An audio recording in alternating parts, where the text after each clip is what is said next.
మాతృలు సోదరులు పొన్నం ప్రభాకర్ గారు దళిత గిరిజన మైనార్టీ సంక్షేమ శాఖ మంత్రి అయిన అట్లూరు లక్ష్మణ్ గారి మీద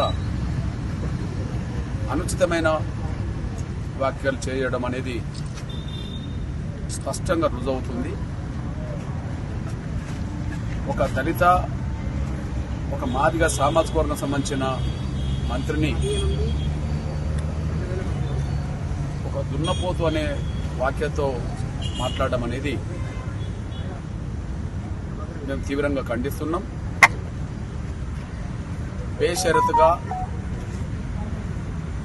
వెంటనే అట్లూరు లక్ష్మణ్ గారికి పొన్నం ప్రభాకర్ గారు క్షమాపణ చెప్పాలని చెప్పి నేను గుర్తు చేస్తున్నా, డిమాండ్ చేస్తున్నా.